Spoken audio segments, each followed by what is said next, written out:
Good morning and welcome to the last press conference for the Democratic Labour Party for this year. This is our end-of-year press conference, and I want to welcome the viewers at home and online, and I'll also welcome our Caribbean brothers and sisters who will be following us online as well. Really, I want to start by saying Merry Christmas to everybody, as we will not be having a press conference for the rest of the year, and to wish you a little bit early, but to wish you all the best for the upcoming new year. So what we're going to do today, we're really going to recap some of the year, and we're going to look forward to what the party envisages for 2024, and to address some of the more pressing issues that are facing the country at this particular moment. Now, what I want to start with really is to look at where the Democratic Labour Party is, because I'm conscious that has been a conversation of the country on the call-in programs and in the media in terms of the state of the party since my re-election as president of the party. So I just want to give that a little bit of context for the media and really for the public of Barbados in terms of where we are. Now, the party has been, we can all appreciate, through some very difficult times. This year has been a very long and a hard year for the party and its march to rebuild. And I can report in a very positive way that we have turned a corner. Now, rebuilding a party is a very difficult task, and one of the things that I've come to realize is perhaps that the media and the general public do not appreciate where the party is. And I'll just give a classic example. I was interacting with a lady the other day, I'm not going to call her name, and I said, oh, you know, I have to go to work. And she said, what are you talking about? How do you mean you got to work? Are you not the leader of the opposition? I was like, yeah, but the leader of the opposition doesn't get paid, so I have a day job. And she was like, she looked at me very surprised, as if for the first time there's a recognition that the persons managing and dealing with the Democratic Labour Party are doing two tasks. The first time really in the history of this country that an opposition leader, that is not the only single focus of an opposition leader. You had a situation where the former Prime Minister, formerly opposition leader Mayor Motley, had the advantage. You know, people say she should walk up and down the place. Well, she could, because she was opposition leader. That was her only job. And in fact, she walked with the parliament, so she already had nothing to do but walk up and down Barbados. You had a situation where David Thompson was opposition leader. So the first time you have an extra parliamentary opposition leader who does not get the benefit of the office of opposition. And just another story. So someone recently asked me, so can I fit something into your diary? Who do I call? I was like, that's me. And they were like, how do you mean you do your own diary? Do you not have opposition secretary to support you? I was like, what are you talking about? No, we do not. The reality is, Democratic Labour Party is being called to perform particular tasks of an opposition in Barbados, but does not have the institutional framework that is normally associated with an opposition party. And I say that to say a big thank you to the General Secretary and the Secretariat and the volunteers, the hundreds of them, the people who willingly give their time, the two persons, one to my left and one to my right, all of the members of this party who are at great sacrifice to ensure that our democracy functions, to ensure that this party is part of that functioning democracy. And I'm saying that because I think there needs to be an appreciation and a thank you for that effort. Because to make a political party work is already a hard task. To make a political party work without the institutional framework normally associated with the opposition party, the opposition's office, the opposition's secretary, somebody to diarize, somebody to help organize events, we do not have. Furthermore, the government is refusing to allocate the subvention that the Democratic Labour Party should have, and that prevents that provides other problems in terms of our function of our democracy. So when I saw something recently in one of the major daily newspapers saying that, you know, the Democratic Labour Party, Barbados has 99 problems, and the Democratic Labour Party should scrutinize them, and democracy is not one, it is laughable. That person obviously is missing a few points. In fact, they're missing a lot of points to recognize that actually, and if you analyze which we're going to do some of it today, our democracy is under threat. The democracy of Barbados is not working. And it was laughable in a very sad way because the very editorial of the newspaper, the front page, told us that the social partnership's fallen apart. So you are telling the Democratic Labour Party not to focus on trying to strengthen not only the party, because that's a task ahead of us, but to strengthen the democracy of Barbados. You're telling us that we shouldn't be worried, or it's fine, focus on other things, which we do focus on the bread and butter issues, but the reality is our democracy is not functioning, and it has not been functioning properly since 2018. That is just where we are. Now, people have expectations of the Democratic Labour Party, which I understand. We have expectations of ourselves, but that can only work in partnership.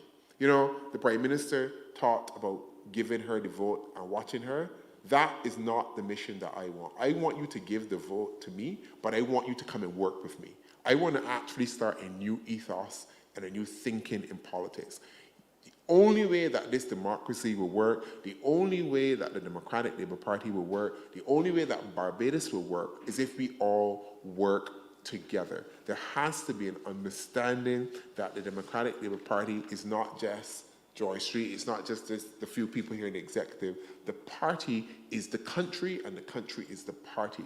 Now, our supporters and our members have to engage and give of their all to the party, because it's not only about the survival of the party, it is about how does our democracy continue to function in the normal way that it should function.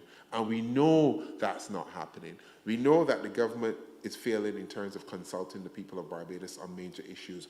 We know that the legislation has been botched many times. Think about the new national insurance, social security service. I mean, the whole bill had to be repealed, brought back to Parliament. There's so many examples of botched legislation. 2 years in, we still don't have a new republic constitution, but we announced we're a republic. All of these are the issues facing the country. On top of the economic issues, on top of the daily bread and butter issues, but part of the realization has to be that these issues are related to the bread and butter issues. So if your democracy is not functioning, your economy is not functioning, obviously there are going to be other issues at the other end in terms of displacement in schools that don't work, cost of living, the fact that there's a mental health crisis, all of the things, the fact that labor is not working, all of these are the things that we have to pay attention to. So I will not take lessons from anybody about what the Democratic Labour Party should and should not be doing. I am fully aware of where this party is. I am fully aware of what this party needs to do, but what I want also is for Barbadians to be aware of what the government is intentionally doing to destroy and harm the democracy by harming the Democratic Labour Party. Because when you try to hurt the Democratic Labour Party, whether you vote for it or not, you are hurting Barbados. That's just the reality, because we're a two-party system. Our systems do not function unless you have that dynamics of the push and pull. And we've realized that the systems haven't been functioning over the last going into 6 years because of that dynamics. The fact that half the legislation in Parliament is poorly drafted, there's no debates in Parliament, the fact there's nobody in Parliament to stop half the things that are happening. So, you know, we can get here, we can talk about these things, we can put them in the public domain, but we are not in Parliament. We can't hold up a debate in Parliament because we see the government's doing something wrong. The government will continue on its merry wrong way on many things, and we are not there to stop them. Now, if the people of the country want the democracy to function in the way that they're used to, they have to come to a realization they have to give the Democratic Labour Party a chance. They have to give it a chance again. They have to understand that the party is working hard to rebuild itself. The party is working hard to attract new members. And I say that in all honesty, I say that in all directness. The things that have been happening in here to make this machine function. I've talked about it to the membership. Perhaps now this is the time to talk to the people of this country about where we are. So just a short report. Over the last 12 months, we've managed to rebuild our headquarters, to bring it to commercial grade, to make it rentable. Because the reality is, how could you have a building where that is your home that does not reflect the pride that you want it to reflect? So we've worked on that. I'm not hiding anything from anybody. We had branches that weren't functioning. Been the general secretary and I took office. We have managed to rebuild most of those branches, and there are a couple outstanding. There are about 2 or so or 3 outstanding that we will be working on in the coming months to bring them back on stream. These are the state secrets. These are realities. People know this. So, but I am telling you what we're doing. We've managed to get them back. The candidate selection process will start in earnest from next week. The committee will be meeting and we will be triggering that process to select new candidates for the next coming general election. The Democratic Labour Party has also managed to bring itself to a state where the party's bill payments and all of those things are now in a state of normalcy. The party is functioning. You call here, someone's going to answer that phone. There's an office now open from 9 to 5 p.m. every day. This is now a normal functioning machine, but to get it back to that place took effort. I want to publicly thank the people, all of the workers, the secretariat, the general secretary, the executive, the council, all of them for all of the hard work they've put in over the year. And some of them have put it in with looking for no reward, looking for nothing, but they have put it in. And the people of Barbados deserve to know and understand that is what's happened. Because a party coming from 2 successive defeats, it takes tremendous effort to do it. And everyone here has a job. And I would challenge anybody to tell us that we are not working flat out. We work our 9-to-5 jobs like every other person in this country, and then after 5, we do another job, which is to manage the Democratic Labour Party to ensure that the democracy functions. So when people are sleeping, this party is still working on your behalf.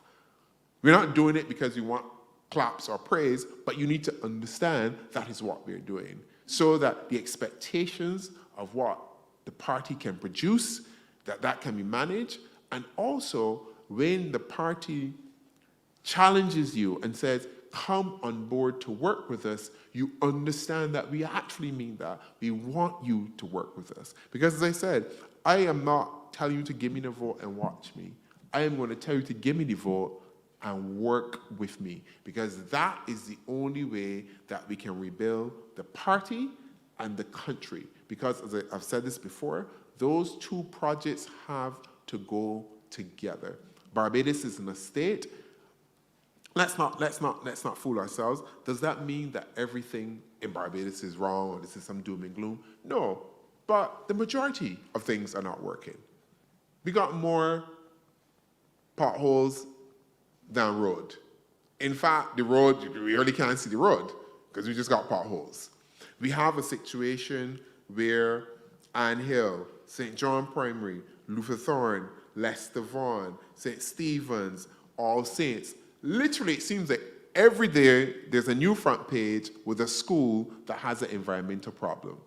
Yet the Minister of Education is silent, is absent, is missing, and is is the worst Minister of Education, bar the last one. Because we thought the last one was the worst, but no, we've got the worst.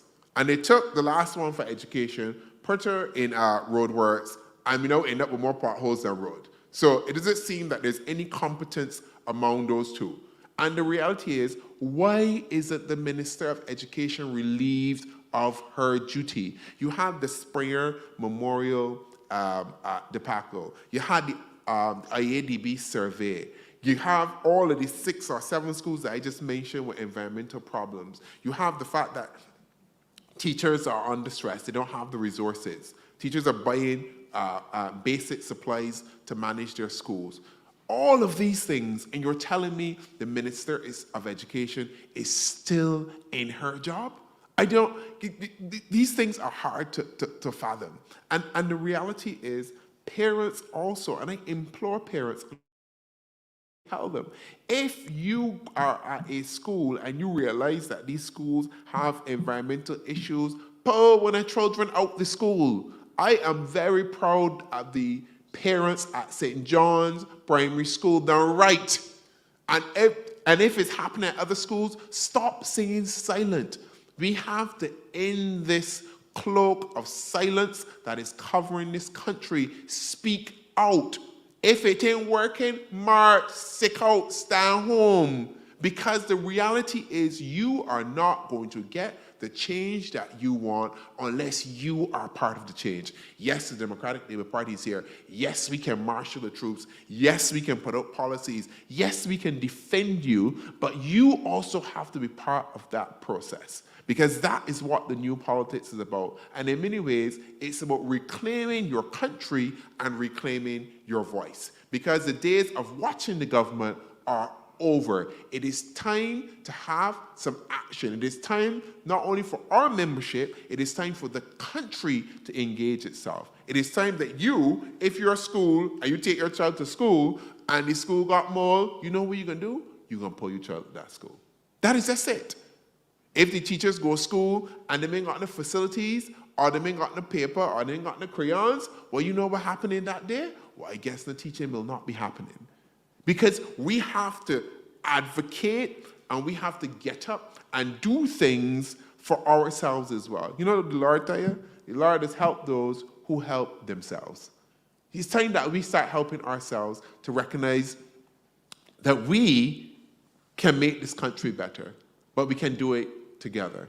So you have all of these situations with the current schools. And I've seen proposals to say, you know, there needs to be a committee for dealing with the infrastructural issues at schools. And, you know, I understand where the parents' right advocates groups are coming from, and I applaud them for that effort. I applaud them for that suggestion. But the reality is, having myself sat on a school board, being an educator, that is not the solution. You do not need any more committees in governments. The reality is there are structures inside of the ministry that should be monitoring these situations. There are persons tasked with this. And I bet you, I will put money on it, you ask them what the problem is, they don't have the resources or they don't have the staff.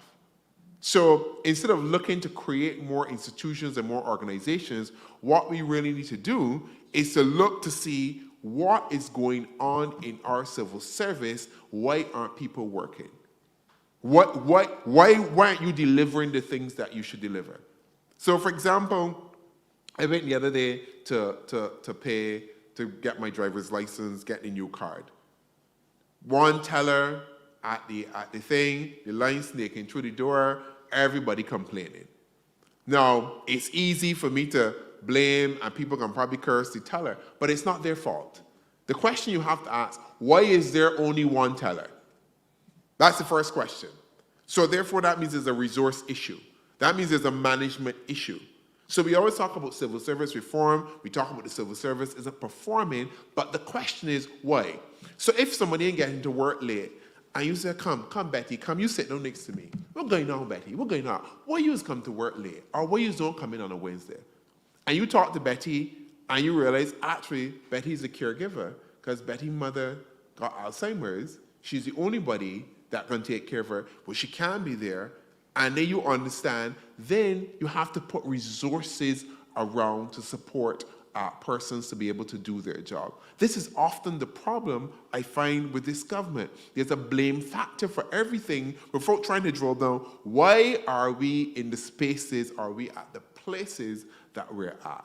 And therefore you can ask, what does that mean, or what would a Democratic Labour Party government do differently? And that's a fair question. Everybody's saying, what are you going to do? You know, Ronnie, you just tell me, for example, you could tell me all the problems in schools. You're going to tell me that the debt is 14.6 billion. You're going to tell me the government has borrowed the fastest amount of foreign debt in the modern history of Barbados government, $5.6 billion. All of these things, you're going to tell me that the government just took out 25 million US, 50 million Barbados dollars for a loan for Kingston Oval, but you just lift seven schools that got environmental problems. So where are the priorities?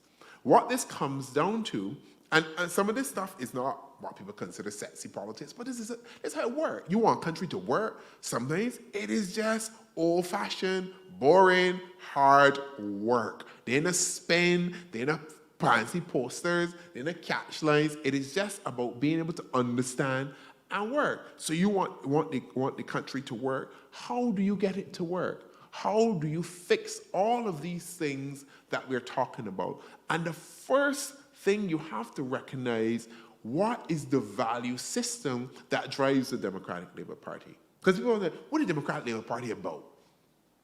That's a fair question. What drives this party? What makes these two people, the General Secretary, this staff, all of these volunteers that I talked about, come in here every single day, and then on weekends, because don't forget you got the weekend activities regarding the constituencies, the Christmas party, visiting the old people, repairing the house, somebody call you for food hampers, helping a family that needs assistance, helping kids. What drives all of these people? None of them getting paid, because they're the money around to pay anybody. All of these are volunteers who pull their pockets to make this organization work for the people of Barbados. What is driving them? Simple. The value system of this party tells all of us that we are our brother and sister's keeper. It's that simple, you know. People get all this fancy talk. It is real simple. Because that is the only reason that we get up to come here. Because there is no other reason to come here. Every day we get cursed on brass tacks. Every day. Not on brass. Somebody cursing. Somebody writing something on Facebook. Somebody sending you private messages, telling you what somebody obviously. All sorts of things has happened. You know, politics is not, and it's not that politics in the Sunday school. That is not even it. Every day we go through these things, but we go through them because genuinely, because as I just said, we're not being paid, we're in the glory, we don't have a support mechanism. We do this because we sincerely believe that this party can be good for this country. And that we have a part to play in that. That we genuinely want to make Barbados a better place for our children and for their children and for our friends and our family and for everybody in this country. Because that is what drives us. That is what drives us to take the lashes, to take the cussing, to take whatever that we get. All of it. And there's a lot of it. That is what drives us when we go to the supermarket. And the man said, well, you got a rough job. You got enough to do. Be looking to you. That's a lot. I go to shop. And somebody come up to you and say, Ronnie, I look into you. And how when you got there, Felicia, I like she met sure. Walter, I look in. You got. Think about that. We are bearing the aspirations, the dreams, the hopes, the failures of all of these people.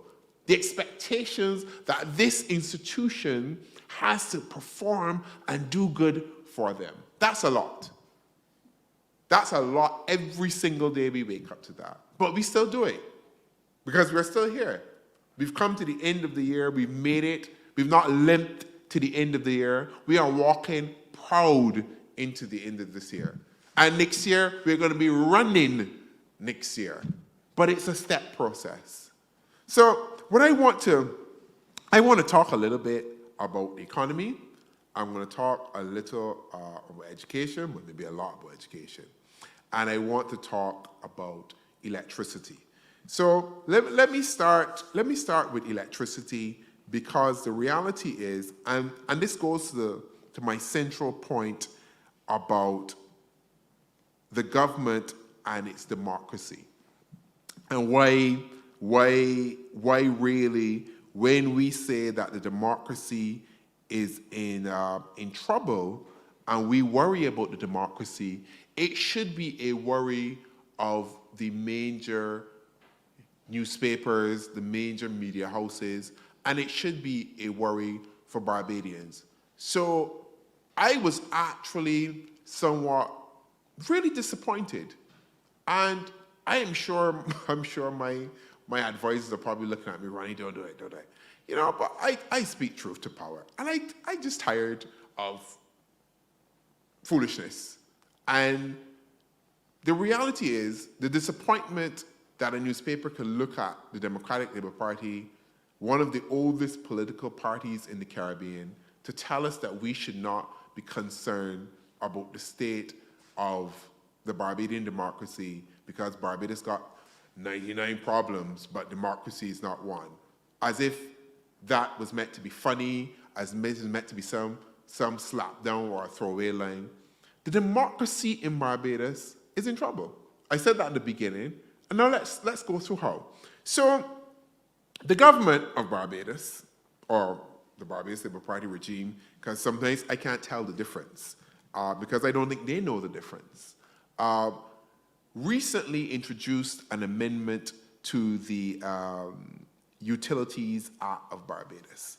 It's section 37, and I want to read this to you in full, because I want you to understand what your government, because it is your government, what your government is doing to you, and whose interests your government has, because that needs to be clear and upfront in the minds of Barbadians. The reality is, all you see now in Barbados belongs to the Barbados Labour Party. It is time to stop. Cut it out. The Democratic Labour Party is not, and I will not take any blame for anything. Stop it. If you come to me and you step to me with that foolishness, I can give it to you as good as you're going to give to me. So take note of that.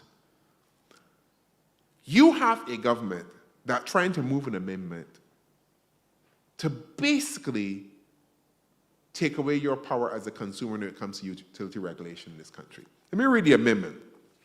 I'm going to read it in full, so bear with me. The minister may, on the recommendation of the commission or his own initiative, exempt the supply of electricity from a renewable energy resource by a renewable energy producer from the application of all or any of the provisions of this act, where the minister is satisfied in all circumstances that the exemption is required in the public interest.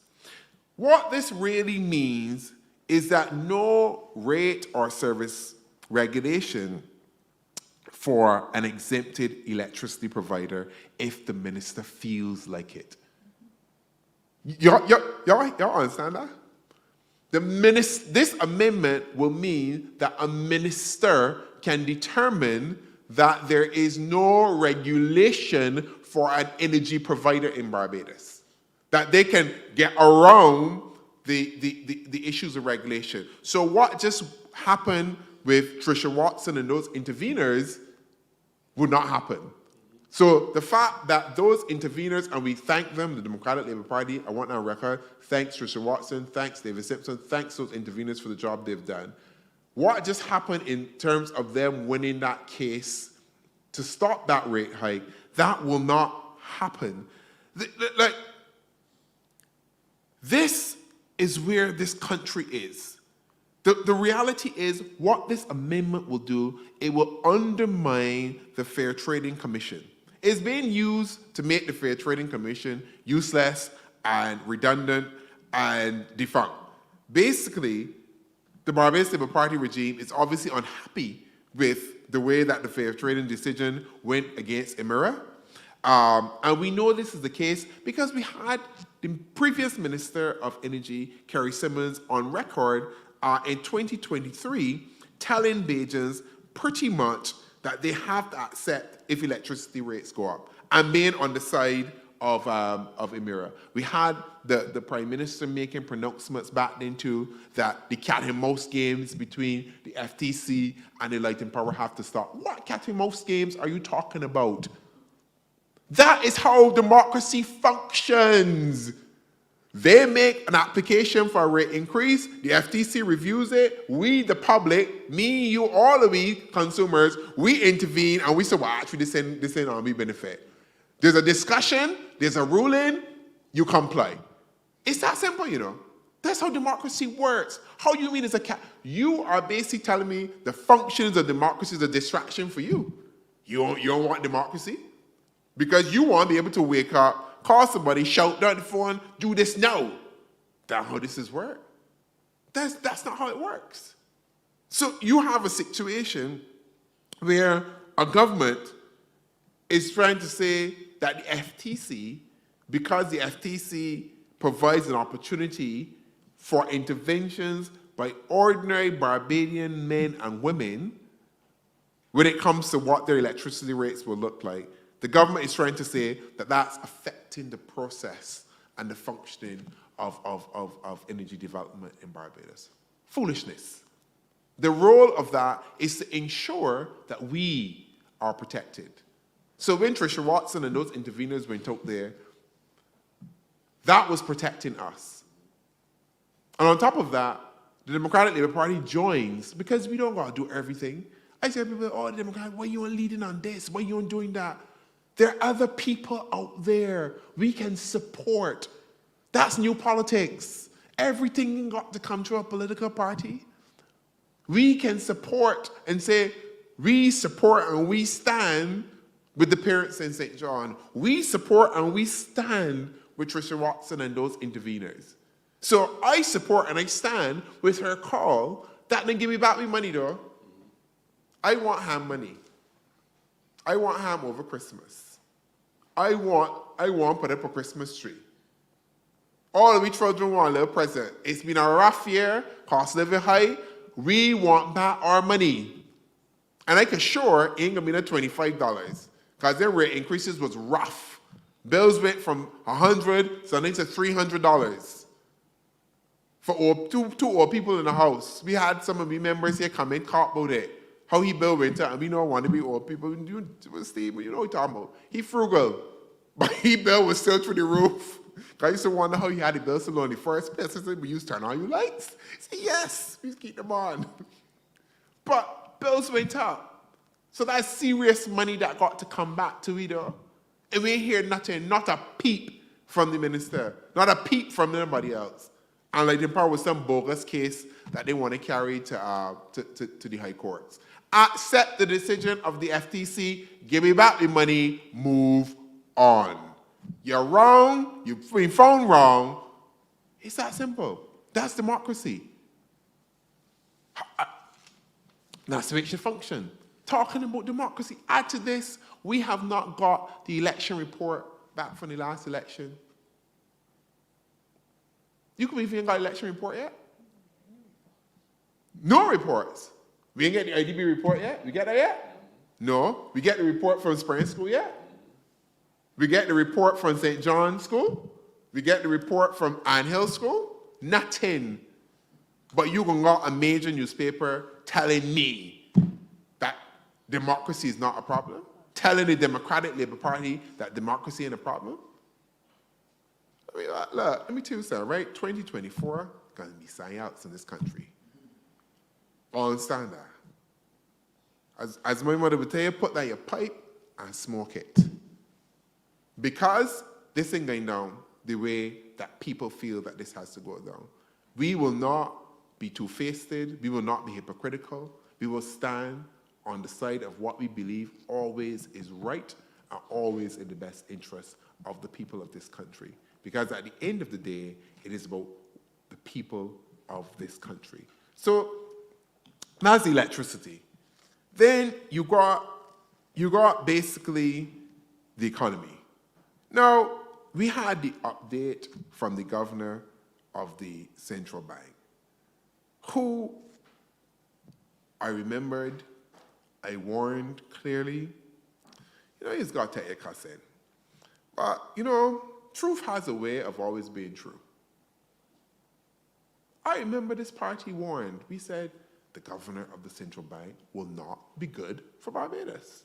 People said, oh, you don't want nobody. I said, it ain't got nothing to do with his qualifications. It has nothing to do with him. It has to do that you were the architect of the government's BERT program and the government's austerity measures. You're flipping your hat now to become almost the monitor of the things that you created. Therefore, it will be impossible for you to report bad news. Because how are you going to report on yourself and say, the things that I came up with, but they ain't really working.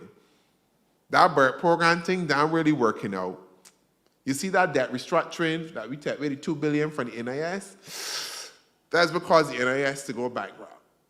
All the things that they did, they ain't working out. And then you put him as governor, what do you expect to happen? So you got a governor parroting, if the reports in the media are correct, that Barbados is the 5th fastest growing economy after the Prime Minister come with the foolishness. Nobody so far has found a credible document that says Barbados is the 5th fastest growing economy in the world.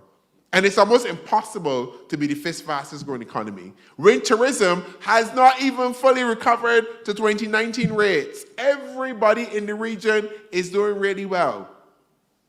But let me give you the numbers because this is real stuff, right? And you got to understand that we don't make this up. We do not make this up. So our tourism performance continues to be below par. We are still not back to 2019 numbers. Meanwhile, Jamaica's 6.7% increase over 2019. Grenada, not only we talk about Grenada, because I know Grenada's a sore point still. Grenada, up by 3%. St. Martin, 31%. Domrep, 18%. Aruba, 8%. All of these things. So if we are not back to 2019 numbers, how in God's name or on his green earth we could be the 5th fastest growing economy when the very engine to drive the economy is still not back to where it is? I even ain't gonna come with a special logic to debunk that point. That's it. It's real simple. If tourism that drives the economy is not performing to standard, how use the fast? How?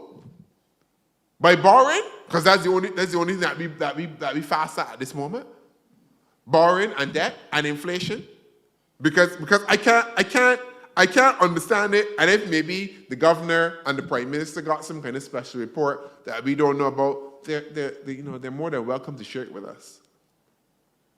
They're more than welcome to share it with us. So let me look at this. So despite 10 quarters of consecutive economic growth, right? When you adjust that for inflation, the Barbados economy is still smaller than what it was in 2019. So even when you concede, yes, there's growth, that growth still has not caught up to get us back to where we were previously. That's just the reality of where Barbados is. So what the governor did not tell us is that after contracting by 12.7% in 2020 and again by 1.3% in 2021, the economic growth last year and so far this year therefore represents underperformance. At the time when most economies were emerging from COVID in 2020, Barbados was still contracting. That's just our reality, And why were we still contracting? Because the government had not planned properly post-pandemic. Why every other country's economy growing? How Jamaica out front, Aruba, Cayman, everybody in the Caribbean, Grenada, St. Lucia, all of these countries that were often regarded as followers to Barbados, we are now behind them. Accept that reality. Why? Because they had better governments that were better at planning to get them out of the post-COVID slump. While we had a government that was, I know what it was busy doing. I can't tell you what it was busy doing because we still can't see the results. The school's still in the state, the road's still in the state, hospital wait times up. They fixed the incinerator yet? No. You give a hospital for an incinerator. The dump, as I understand, got another 1 or 2 years in its life cycle. That's another problem that waiting to hit me. All of these are issues, but you flying about the world leading on climate change. How about leading on issues here? How about focusing on the people of this country? So you have a country, an economy that is still not back to where it was.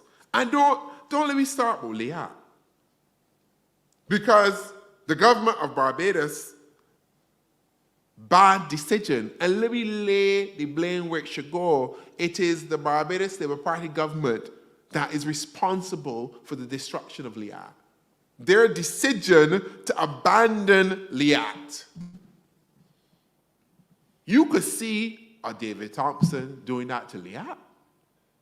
And let me be fair, you could see Owen Arthur leaving Liat by itself. Two of them, let me just deal with two of them. Two of the ones that pass. You could see David or Owen leaving Liat to flounder. No, not only because from a principal point of regional integration, but from a reality that if you can connect the Caribbean, you're adding, they reckon, about 300,000 jobs regionally and $5 billion in GDP. That's what we are losing out because there's no air connection. But then, as a government, you gonna go and pay for seats from Cayman. How does that help interregional trade? How does that help us to get around to go and visit my comrade to go and visit some of her family in St. Lucia? Or if I want to go and spend Christmas at her house. She didn't invite me yet, but I invited myself. I said, come in St. Lucia with your family. How does that help us to get home? But you gotta take days. You gotta go up, down. I had to miss a friend wedding this year because there was no connection. These are real, I told my stories. These are real things that happen to people in the Caribbean. But you are going to go and pay money, and this is not against the what you call them now, the air agreements that you would have in these countries, because these air agreements where you pay for the empty seats, that is part of our tourism product. So nobody's slamming that. We're not pretending that that does not happen and that has not happened previously in Barbados. But you are doing it at the expense of a regional airline that needs our help. That's where the money should be going. So you got Cayman Airways coming here to Barbados, and this is some of the data that has been provided to me. Flights here. So we've had 3 flights so far. 32 people, 24 people, 16 people. You know how many people the plane is carrying? Anybody want to make a guess? 160. So let me get that. 32 people, 24 and 16. So who is paying the bill for the shortfall for all of them seats that nobody did in? Guess who? You. You at home watching. You're who paying that bill. And if you're paying that bill, what does that mean? That there's less money to do what? Fix Ann Hill. Fix St. John Primary. Fix Lutherthorne. Fix Leicester Vaughan. And that pothole at the front of my road. And that my car went through earlier this year. And burst out the tires. And cost me about $400. Got to replace the tires. Had to get the rim beat out. That's what everybody's going through. Every day, this is the things that we're going through. But you're going to be spending money. So it's about priorities. It's about what are your priorities for Barbados. Then you come with education reform. Everybody that's sensible telling you, you had ambassadors, you had professors of education, you had what Barbadians would call men of letters, you had myself, even if you don't rate myself, you got myself, you got all kind of people telling you middle schools are not good for Barbados. The research suggests that they do not work, they are going to be failures. You have Bermuda dropping them. You got America and the US, and the UK trying to get away from them. Why are you bringing them here? Ours to know the ministry. Look at the document here. Fancy document, real pretty and glossy. I wonder who printed it, and I wonder how much money they get paid for it. But real pretty. Who laid it out? But you're telling me that you want to bring a concept that every sensible person in this country is telling you is a failure, and you want to bring a two-tier school system. Why? What wrong with you listening here? Are you only got a mouth at the start?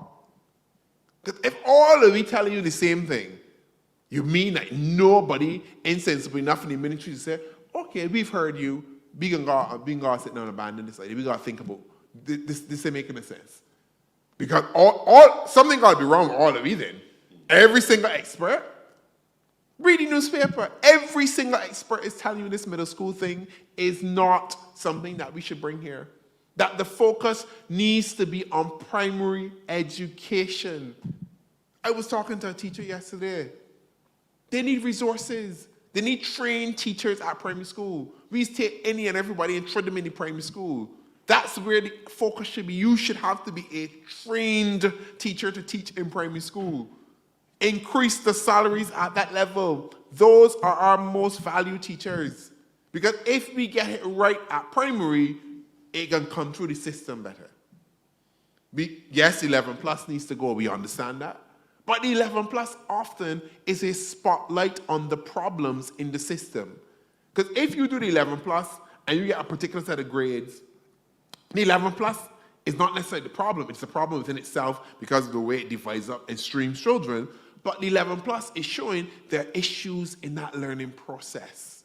So why aren't we focusing on primary education? So you got a whole document here, whole document. And basically, there is nothing that tells me that you're rebuilding primary schools, you're outfitting them in the way that they're done. You're going to provide the counselors, you're going to provide the teachers, you're going to provide the support for parents. What about the reading programs? What about the literacy programs? I was talking to a mother, she got to work in the hotel industry. She loves her children. But when she get home at 10 o'clock, at 11 o'clock at night, her boyfriend or the grandparent had the child there, maybe the body had the time to read to it, how that can work? Has anybody sat down and talked about a program? How about a program called First Start? That's what the Democratic Labour Party would do. First Start, so we introduce reading programs to help these mothers. But you know what the other thing you gotta realize? If you introduce a reading program, who is most likely to attain that reading program?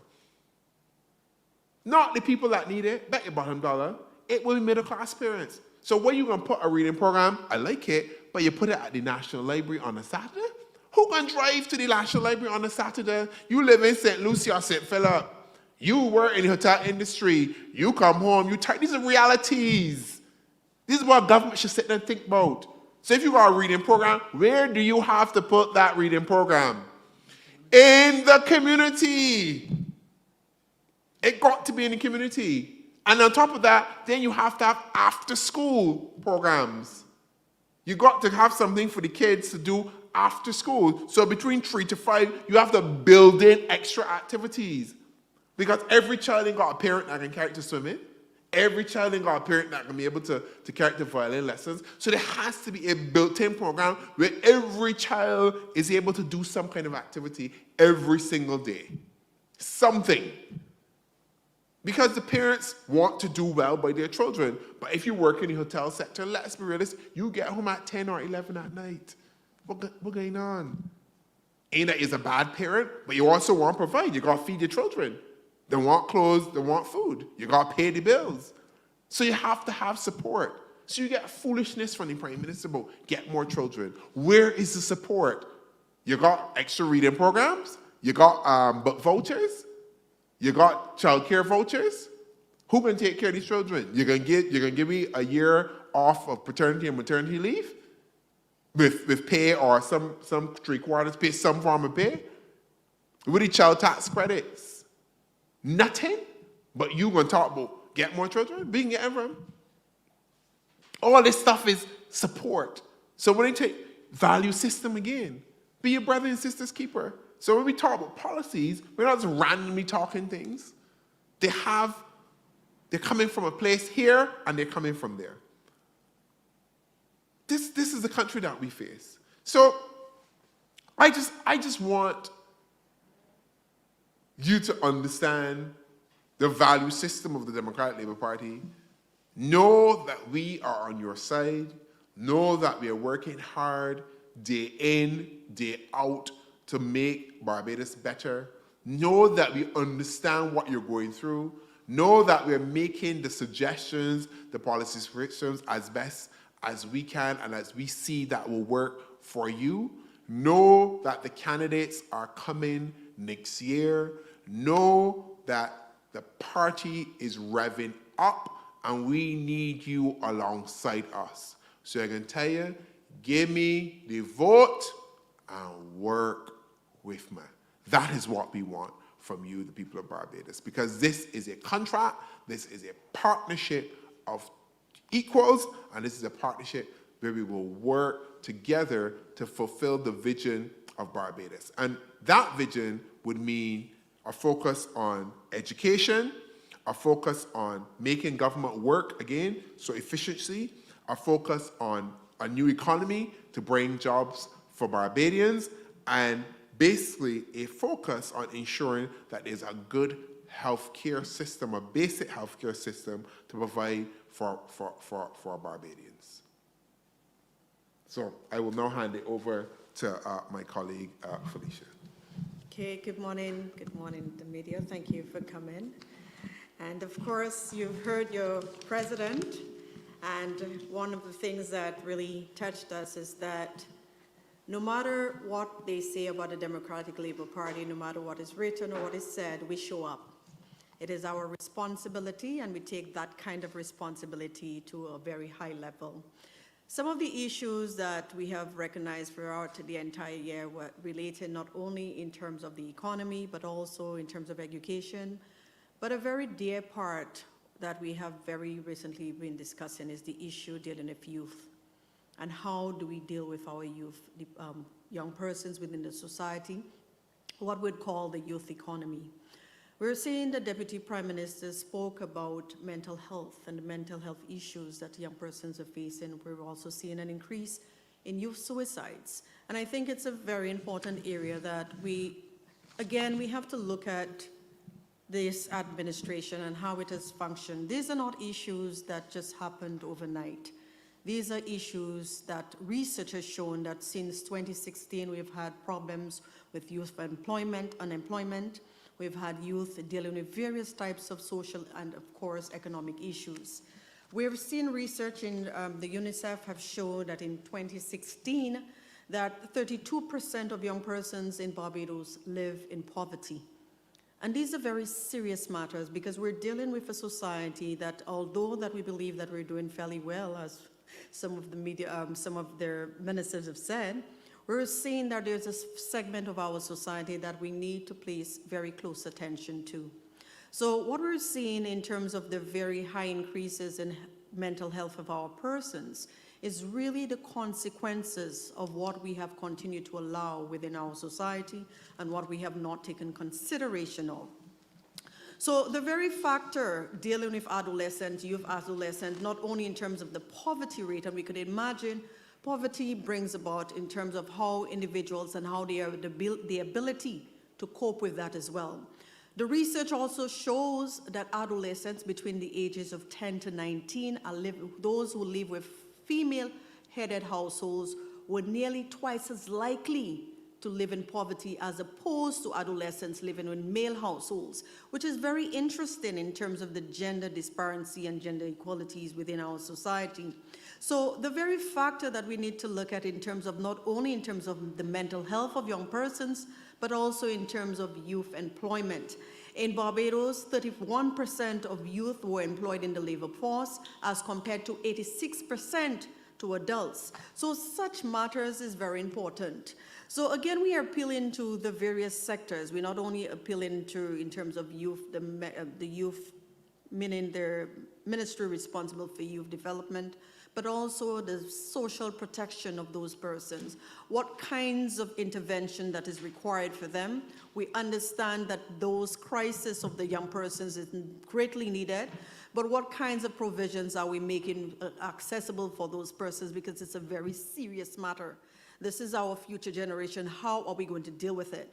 So yes, that we're seeing the intervention is there, the medical intervention is there, but what other kinds of intervention is necessary in terms of employment? What is the government doing in terms of youth employment? What is the government doing in terms of mentorship of those young persons? In terms of employment, are the individuals, the young persons that have left school last year and those that are coming this year, what is going to be happening to those individuals? And I think it's very important that we look at that as well. So even in terms of the gender disparity, again, we're seeing that the average individual in terms of the youth, in terms of males as opposed to females, in terms of how able to be employable for those young persons is very important. And we can almost imagine post-COVID what has happened to those persons. The majority of those individuals, young persons, may have lost their jobs.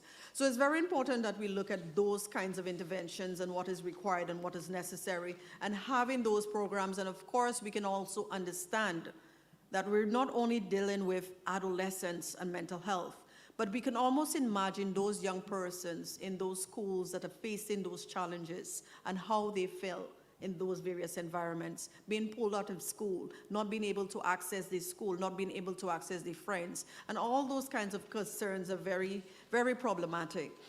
Another matter that I think is very important, I think it has raised the alarm quite a lot, is in terms of the Samoa Agreement.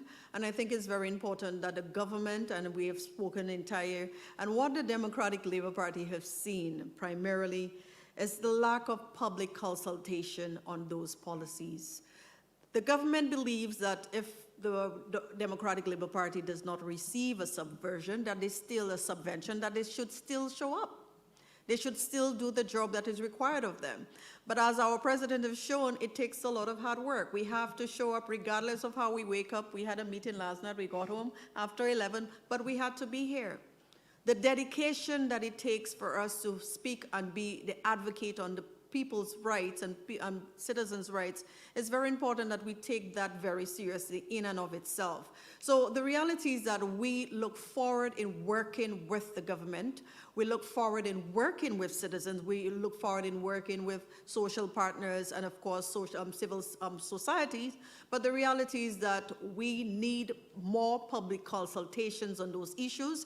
We're seeing a lot of pieces of legislation has been passed without the public knowledge. People are not aware that certain legislations are being passed, very much like what we saw with the Child Protection Bill, or what we're seeing with the Samoa Agreement, where a number of those issues, those international agreements that we have signed in, and how will affect us in the domestic spaces and our domestic laws. So it's very important that we, as a Democratic Labour Party, continue to remain focused and that we remain resilient, because we will need it for the next few years, because the reality is that we are working hard, but we are doing it because of our ethics. We are doing it because it is our responsibility and it's our role. That whether we're in Parliament or outside Parliament, we'll continue to do the work that is required of us to be doing the checks and balances of the government, and to ensure that there is a level of consciousness that is being taken place when you're dealing with the various types of policies that are being placed.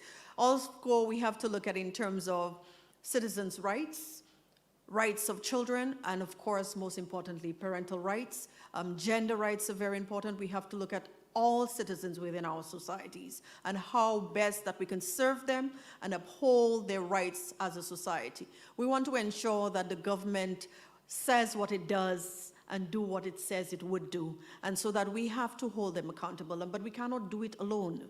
We need the support of the public. We need the support of citizens, so that when they come to us, that we are able to defend them, we are able to stand up for them, and we are able to do what is required of us as an opposition party.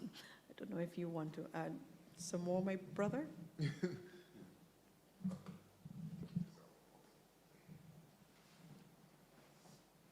morning to the press and those who are following this press conference online. The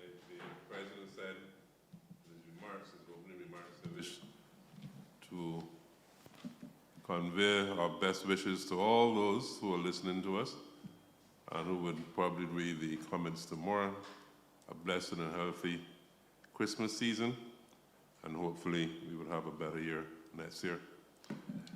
The truth be told, though, that this has been a very tumultuous year for the workers in this country. We have lived from one episode of ineptness to the next. We have seen workers in Barbados going on strike. We have seen increases in persons walking off the job. We have seen increases in where the trade unions are not ably representing the workers and the members. We have seen a hopelessness creep into the workplace. We see also hopelessness amongst the youth who are looking for jobs and can't find them, at least good paying jobs. We are seeing an exodus out of this country to places to Canada and other areas where young Barbadians, young bright Barbadians are going to seek employment. We are seeing a breakdown in all of the public services that we got to understand and to like and to appreciate in our health sector, our transportation sector. We are seeing all of these things coming together. And let me explain that all of these impact on the worker. So when we talk about labor, it is not only about going to work and earning a wage, but it's those factors that surround the person who has to get up every morning, send the children to a school that is not functioning. And you hear the president and my sister spoke about that. It is about the worker who has to get up on mornings and stay at the bus stop for 5:30 to catch a bus at 9 o'clock. And then when he get work, his pay is docked. And if you do it too regularly, he might also lose his job. We are talking about the worker who has a daughter or mother or father or some sibling who is ill and is going to the hospital, and then she'll have to be down there 3 and 4 days because they have not been able to see a doctor. The waiting times are too long.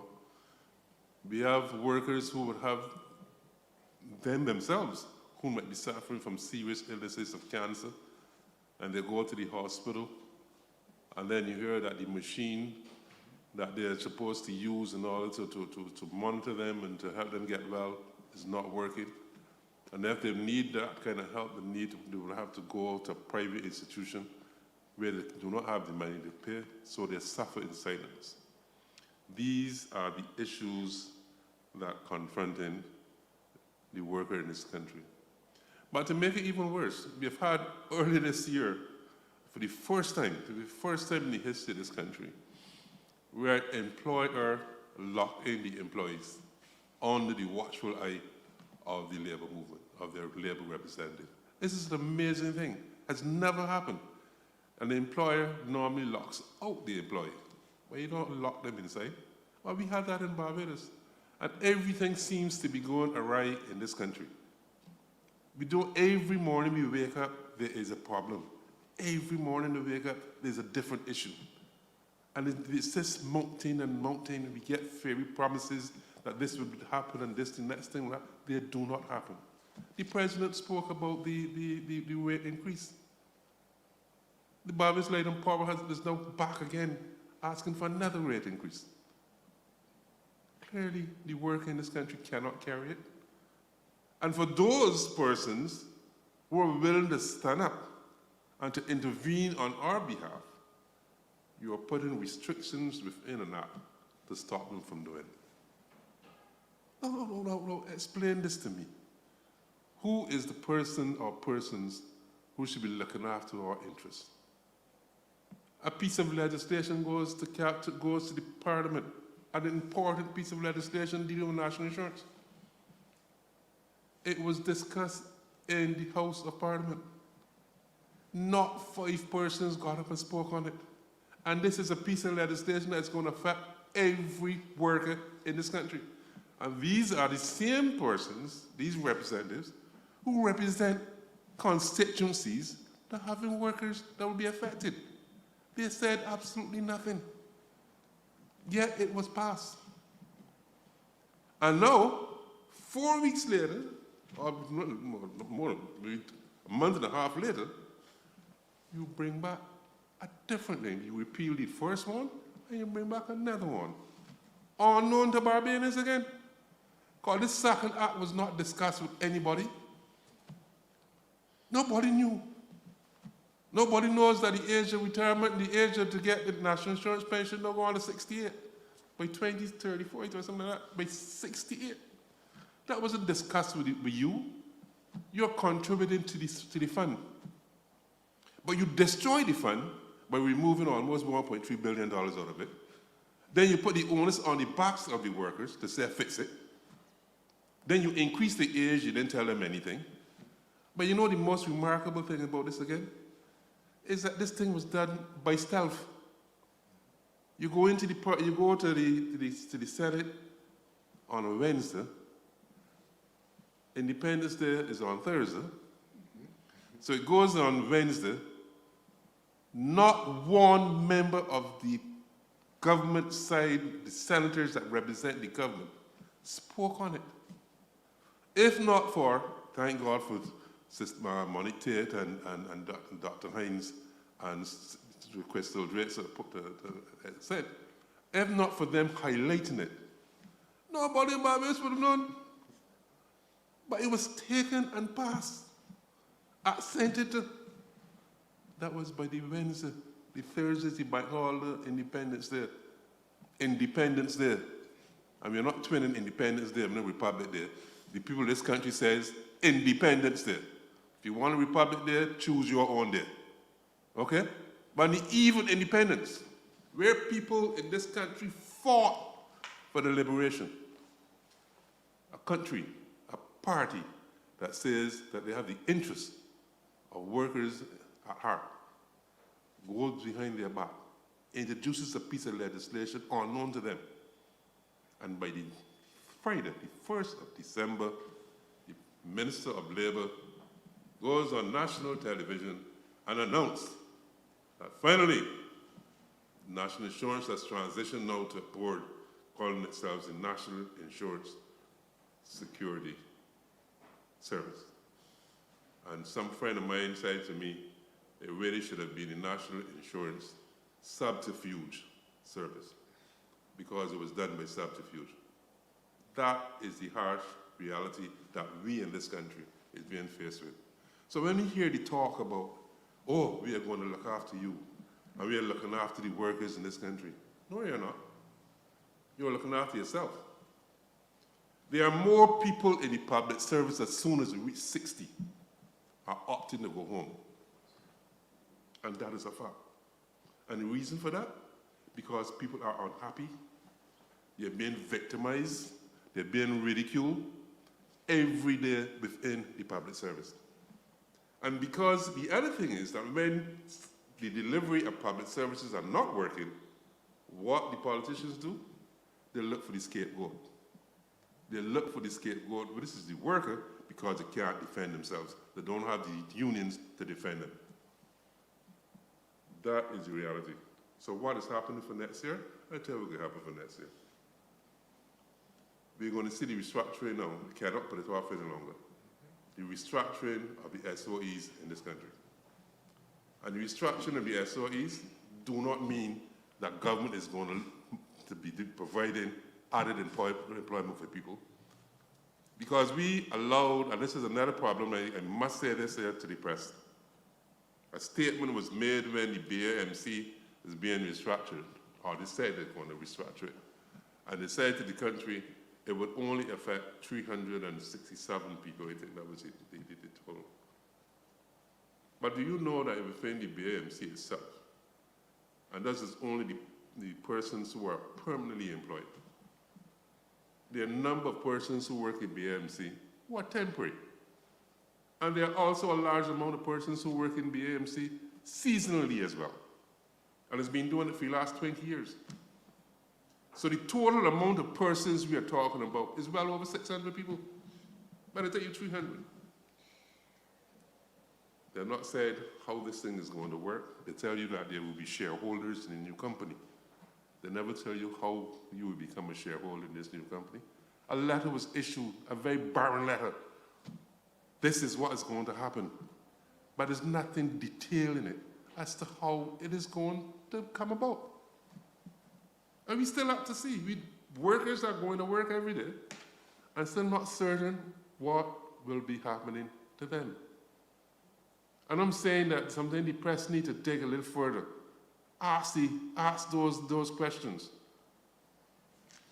Why only 360? It has to be more. And that is the reality. So the SOEs are coming. And I keep telling the brothers and sisters that work in these organizations, if you have reached pensionable age and you have in the required amount of years, opt out early and get your pension. I'm going to look straight in the camera. I'm going to repeat what I said. If you have reached the age, the pensionable age, and you have having the required amount of years, please, I'm begging you, opt for your pension and your gratuity. Because what I'm seeing happening, there is no guarantee. There is no guarantee that somebody's going to be waiting there for you. If you can get your entitlements now, get them and leave the people place. You see this whole national insurance thing? That is another, they have been placed on this, in the space, in national space. So this is the best thing that happened to Barbados. And they tell the worker, they say to you, almost 95% of the workers agreed.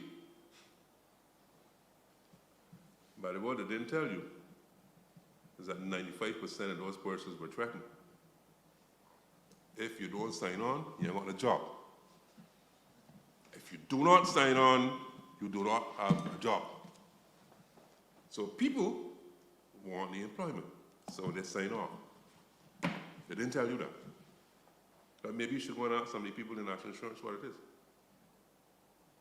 And up to today, the unions who were part of the NUPW especially, who represent the people in national insurance, and would have advised them to sign on, are now retracting and saying they need a meeting with government. They need a meeting with government to look at the conditions of service for the employees. I have never heard such madness in my life. The national insurance is not the first entity in this country that has transitioned from a government entity to a statutory board. We did the airport. And when we did the airport, we made certain that everything was in place before persons signed off or decided they want to go someplace else. This is not the first time. But here's a union instructing people to sign on to something, and then we will try to look at how the contract looks and the conditions of service, and we will have a meeting with government to see how we will fix this and some nonsense. It's unfortunate. And so I will say this. It is up to the Democratic Labour Party to continue to look after the rights of workers in this country, because certainly unions are not doing it. And we will ever be a voice to make certain that the rights of the worker in this country is not trampled, that they are not unfair, because we have to be able to protect them. And like I said before, everything that happens in this country affects the working class. Everything. If it's poor health, working class. Bad transportation, working class. Increase in crime, the working class. It affects everything that you do. When the sister spoke just now about mental health. This is not bringing tears to the school. I have a friend who's a psychiatrist. I know what she said to me. She said, Walter, there are not enough hours within a day to see the number of persons that are seeking help from her. That is a fact. And it's not only young people. It is not only young people. There are elder persons in this society who are under immense pressure, suffering from depression, from different types of mental health. And some people believe that when we talk about mental health, especially among young people, they're on drugs. Most of the time, they're on drugs. Most of the times, they just can't cope. Most of the time, parents can't cope. Most of the times, and we knew this for a long time, We introduced, and I'm going to finish here now, the government introduced a policy within the Ministry of Education talking about eating healthy. But if you ask children or you go to schools, they will tell you what they are feeding the children. There's nothing healthy about it. And then you want to force parents to buy particular foods that you think is healthy. The problem with that is they can't afford it. They just can't afford it. There are many children in Barbados who that school meals was the only proper meal they would have had in a day. And that is being withdrawn from them because what they're having, and you're saying it all the time, children are not eating the foods. They're leaving it because it's not healthy. It's not tasty, it's not healthy. And these are the harsh realities.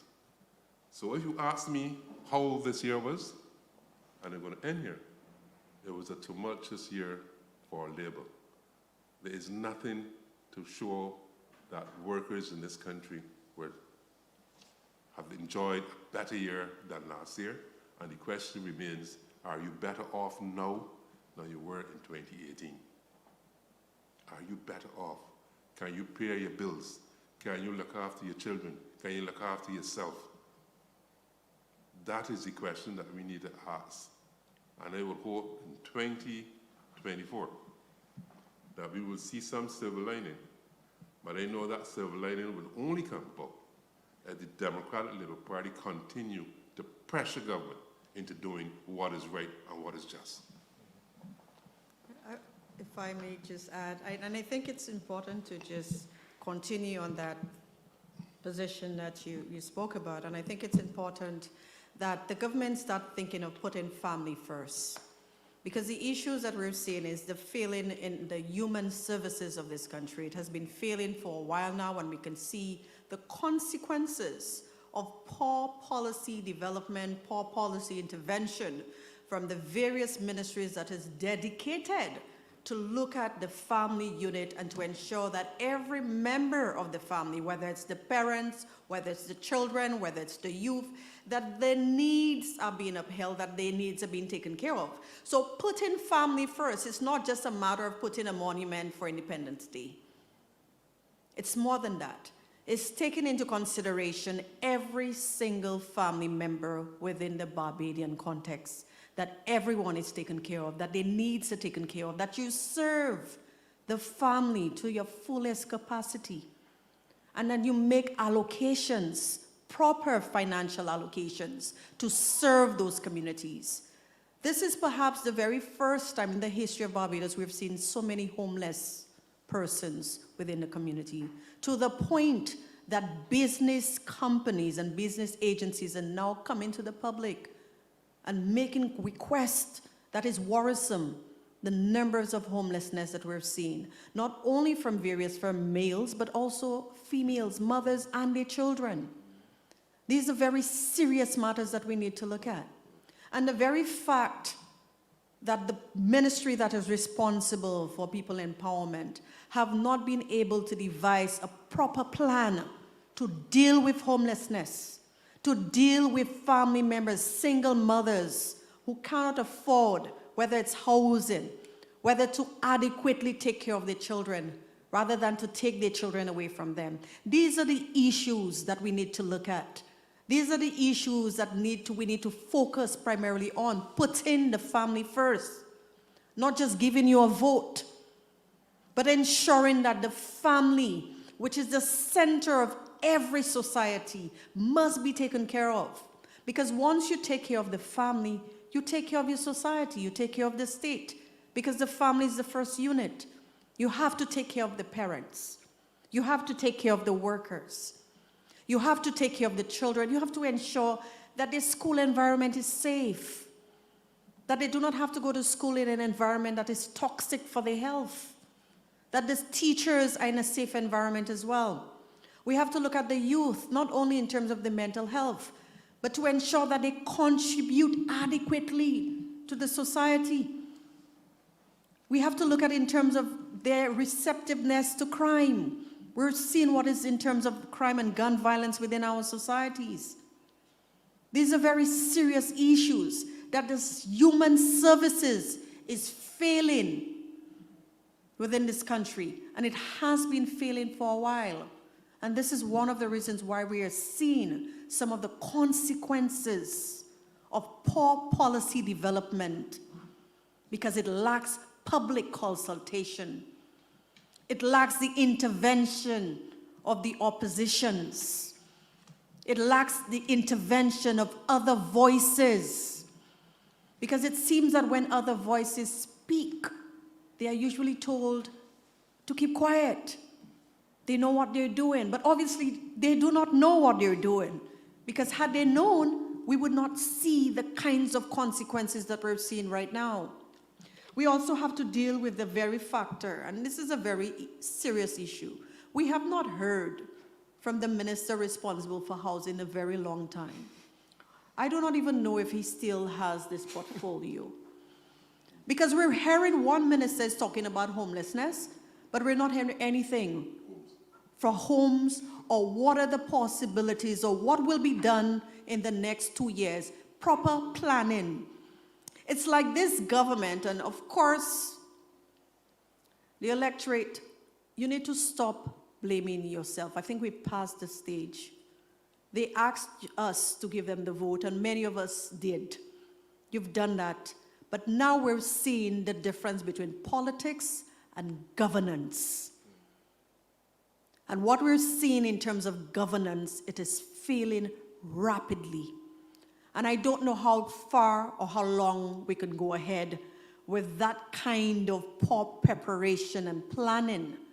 Because when you have government ministers coming in and saying, well, they did not know this, and they did not have the data, or they did not do the research when they're implementing pieces of legislation, these are very serious issues. These are human lives that we're dealing with.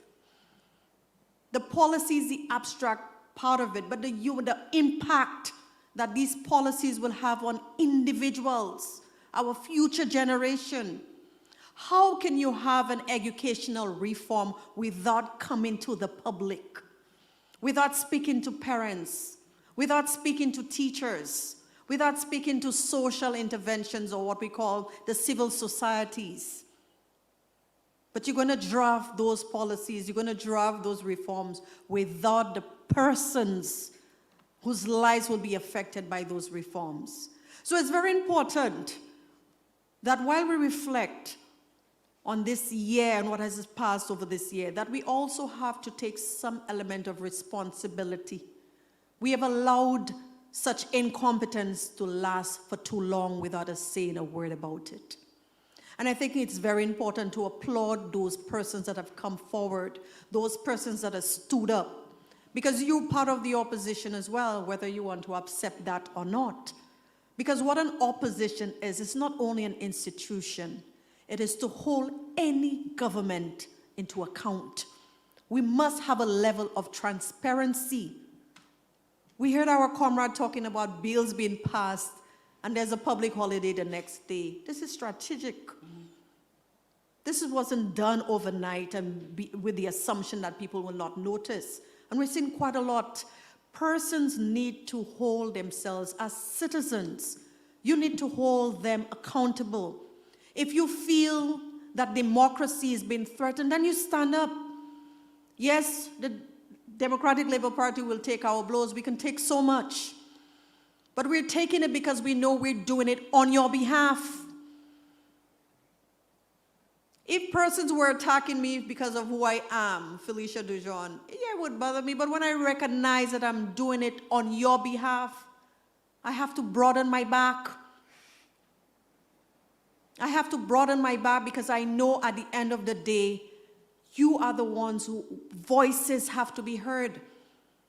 And so we have to be brave in what we do. And when we take a stance, when we decide that we will show up and represent you, we do it with our greatest interest to represent you. Because we do not get a subvention. A subvention that the former Prime Minister Owen Arthur put. And I would hope and pray that this festive season, that the good Prime Minister, that God touches her heart. God touches her heart to recognize, to honor the wishes of late Prime Minister Owen Arthur and why he placed the subversions to ensure that we have a very healthy democracy. It is the taxpayers' money, it is not their money. So we're asking for us to have a society that it is inclusive, that thinks of the rights of every citizen, regardless of gender, regardless of race, regardless of sexual orientation, regardless of where you work or what you deem of where you live, that every voice and every citizen's matter, their voice matter. So we're hoping that this administration put family first. Not just the monument we get in town for Independence Day. It has to represent something. We have to see it. Because we cannot have a monument in Bridgetown and then we've seen how much homeless people on it. This is an indicative of what we mean by the failure of poor planning. We can see it around us.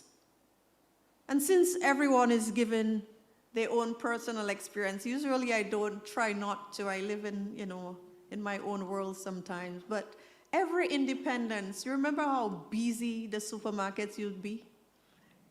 You remember when we used to go to the supermarkets, how you would have to go early because people would shop? For some reason, this independence, I decided to go early, and there was barely anyone in the supermarket. It's reflective, brothers and sisters. We can see it. We know it. We know something different is happening. We understand it. Some of us are fearful to speak because we do not want to be victimized. And this is our role as the opposition, is to come. George Street is always open, and we always welcome everyone. So when I saw that article that George Street is in trouble, we're not in trouble. We're still here, and we will continue to be here as long as it takes. So we are appealing to the government to ensure that you put citizens first. You put their interests first, and look down in your hearts. And those are for the cabinet ministers. Look in your hearts. People are hurting. And when we think that we speak about the festival, and that's something I want to tell to every Barbadian. Look out for your brothers and sisters this festival, because not everybody is going to have it as good as you. Look out for them. Share whatever you have. It's not going to be easy for them. In as much as we want to say that we the fifth growing economy, the reality is on the ground. It is on the ground. It is in the communities. We're seeing a lot of community homelessness. We're seeing single mothers seeking refuge. These are the issues that we need to speak about, and these are the issues that we want to look at as well. So our press, our special guests, if you have any questions, feel free to share them if you have any. And thank you again for always accommodating us.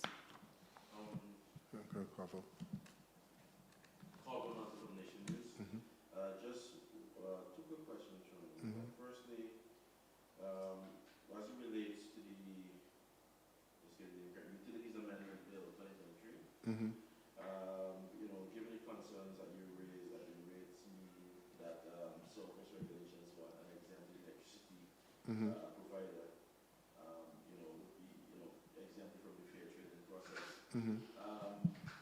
Is this something? Is this some form of activism that the DLP would be taking up coming into the new year as it relates to this amendment itself, and ensure that the process remains intact? Yes, that is correct. Well, at the moment the bill was introduced, very oddly, it was introduced through the Senate. And I believe that was because the Minister for Energy now sits in the Senate. But what would normally happen is that the bill would have been sponsored, should have been sponsored from the lower house by the Leader of Government Business, and then it would go up to the Senate. But when you go on the Parliament's website, the notice of the bill was given in the Senate. So you have a bill that will radically affect the way that renewable energy companies will be regulated, but the persons who were elected to represent you have no sight or notice of this bill, because from the Parliament's website, I'm just going from what they have on their website, the bill seems to have started upstairs rather than downstairs where bills should start, because that's where the debate would happen, and then it would go upstairs. So it was a very odd situation. So the party will be active on this. We've brought it to the public's attention. Hopefully that everyone can join in and put some pressure. From the Parliament's website, I'm not sure where the bill is going next. So between now and the end of December, they may hurriedly pass it, because the way it was introduced seems very cloak and dagger in the first place. So we'll just have to keep an eye on this to see if the next sitting of the House that this amendment is hurriedly passed. And I assume that they were doing it hoping no one would notice, or we wouldn't pick up on it.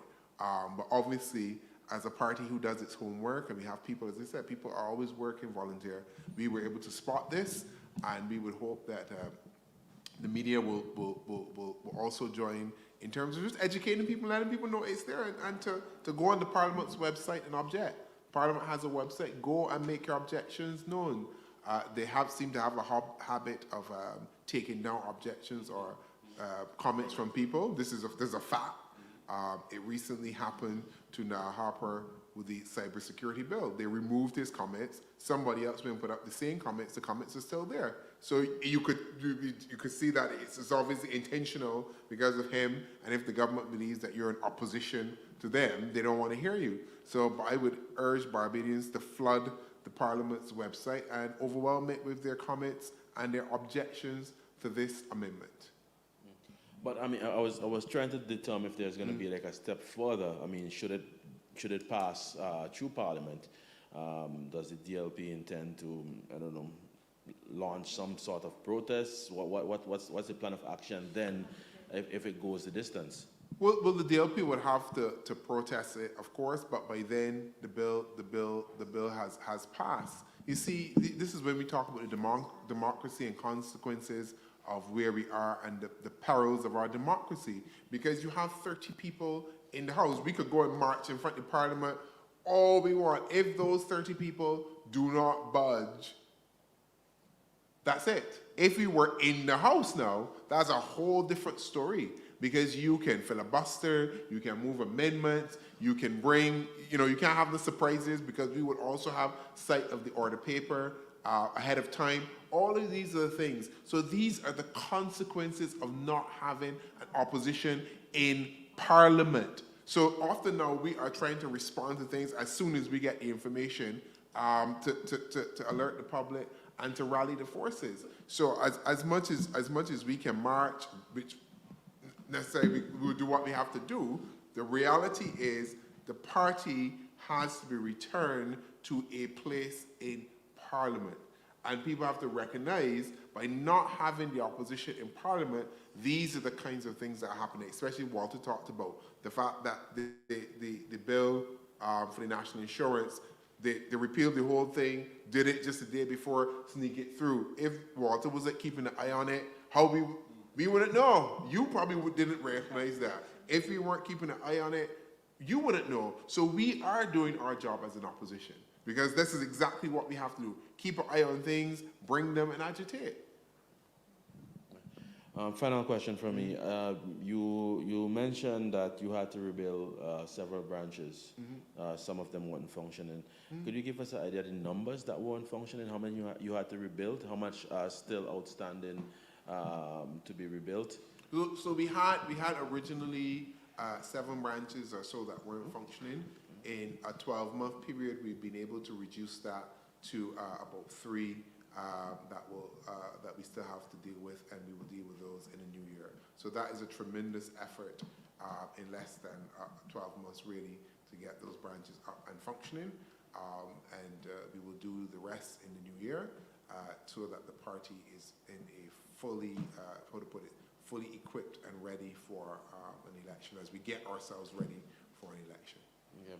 And a candidates election, you said that that's gonna, be finalized next year. So do you have any candidates at all? Because the last time we spoke, you said that process would have begun in earnest much earlier. So I mean, do you have no candidates at this point? Is that the case? But I can't. Right? I can't tell you that. I cannot out people in that way until they are ready to come to the fore. The reality is, the way that the process works in the Democratic Labour Party, and the word is democratic. There is a candidate selection committee. That committee will meet. They take input from the branches, so it's a process. Then once that's done, person that comes before the consuls, so all the arms of the party are involved in this process. It's not a one-man process, me just picking up somebody and say, you use a candidate. That's not how it works. There's a democracy to this process so that we can ensure that we get the best people. There are people lining up, but I would not out people in that way until they are ready. But know that the process is beginning in earnest.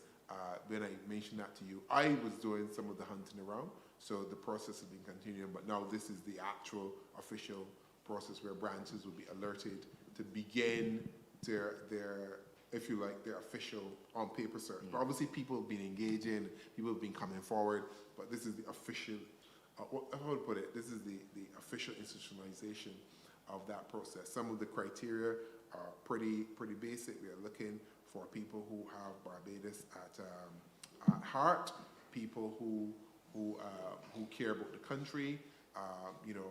Persons will be required to submit their CVs. They'll be required to submit plans for the constituency. They'll be required to submit a police certificate of character. That's basic for any job. Why should it? You want to be an MP? We're going through the same process. This is supposed to be one of the highest jobs in the land. You have to go through the rigor of that process to be a Democratic Labour Party candidate. And I know I said final questions two questions ago, but the fact that you had 7 branches, you said, that were pretty much not functioning, defunct. I guess just listening to that number would be worrying to most persons. Is that symptomatic? Was that symptomatic of a deeper issue? And have you solved that issue? Because well, it's not. It's just symptomatic of a reality. I don't know what would you expect after a party was beaten twice. Let me be real. Let me talk real. What would you expect to happen to an organization that was kicked down twice in that way? You think that they're gonna wake up the next morning and everything is magic and everything is all hunky-dory? Of course not. Of course not. This is probably because I'm being honest about it and open, but this is the reality. The Democratic Labour Party was kicked twice and badly. Therefore, it has to rebuild. There has to be a rebuilding process. We have been focusing on it. We have worked hard. The fact that we moved it from 7 to 3 in less than 12 months, that's amazing. Because you're trying to move a 60-year-old institution at the speed of light with councils and executive and organs and members and brand, all sorts of things. So that is a demonstration of the ability of this institution to function. As I've said, if we cannot turn around the Democratic Labour Party, how am I expected to turn around government? If I can turn around and do that in less than 12 months, that tells you that we have the ability, as Sister Felicia talks about, to plan and execute. Because you can't reduce from 7 to get to 3 just by sitting down on it. With no funding. And with no funding. That tells you that there's serious work going on in mobilization on the ground and getting our members active. If I told you in the last 12 months we completed the full upgrade and commercialization of this place, that tells you that we can function. That tells you if you put a school rehabilitation program in my hand, you know what's going to happen? This school's going to get rehabilitated. You will not have Luther Thorne and Hill and St. John on your hand, because I know how to rehabilitate a building and a structure. I know how to make it work. That is the reality. You had a Minister of Education who promised at the last this summer, all the schools going to be ready. So if all the schools are ready, how all these schools aren't functioning? This is the reality. You know, these are the things that we have to focus on. Two things that I want you to take away. I talked about the new economy, and I've said this before, but maybe it hasn't come through. I'm going to say it again. The Democratic Labour Party will support a geographical indicator for the rum industry in Barbados, because the rum industry in Barbados can generate about $1 billion per year for the economy of this country.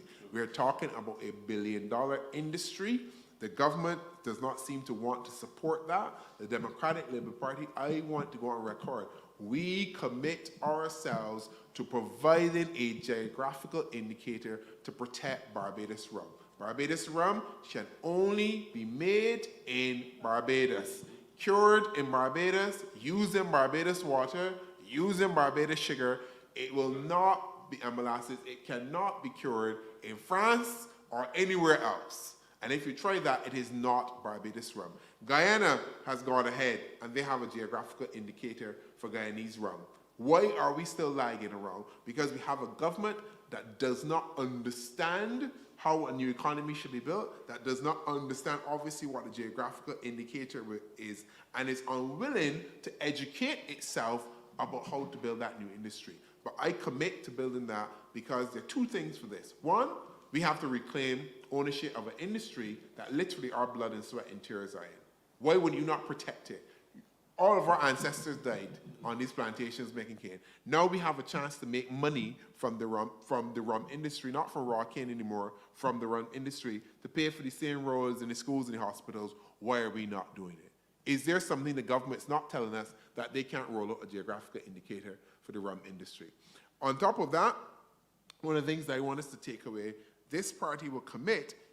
I've talked about primary education. People talk about how we ain't got the policies. You want some policies? Here's one. We will start something, if we were government, called First Start. First Start, the point will be to provide interventions for at-risk families, to deal with the same reading and numeracy programs in the communities, to provide a healthy parental outcomes, to provide toddler and nursery intervention and spaces for those kids, and to link community programs and schools in the communities. So this goes back to Sister DeJohn's point, family first. So the Democratic Party commitment to a family is not just about a monument in National Hero Square. We have been at this from day one. David Thompson has been at this, and we are continuing to build this. So when we talk about families first, there is real policy initiative and thinking between that. So First Start would be something that this party would put in place for community-based initiatives to help families to deal with reading. So when we talk about education reform, you have to think, how are you reforming the education system within the communities? It ain't just at schools, you know, because the child can't read, can't have social development skills. It doesn't. That's not a school thing. Something is going on in that community. So the education reform has to be attached to a broader intervention at a community-based level where you have reading, support for parents, support for communities, counselors in schools, counselors in the community. You have the return of the district nurse who used to come around and check. You remember them days? Check on the children. The fact that children used to be able to go for the dentist from the schools. I remember my first dental appointment was through the school, because it used to happen through the school. You were connected to the clinic. My first eye appointment was through the school, because obviously the schools were early interventions for these things. Your child can't hear. All of this used to happen through the school system. Now, the clinics hardly working. Polyclinics don't have resources. No nurses in the communities anymore. So First Start will be our way to reconnect these systems and connect all of them to ensure that the families get the support that they need in this country. Your policy. Oh, you were given the policy. Yeah. All right, any other questions? All right, well, I want to thank the members of the media. I want to thank our viewers online for joining us. And I really want to wish everyone a Merry Christmas, a wonderful Christmas, a blessed Christmas, and all the best for the new year. And I would say as much ham and black cake as you can eat, because I know I will be eating my fair share. So thank you for joining us today.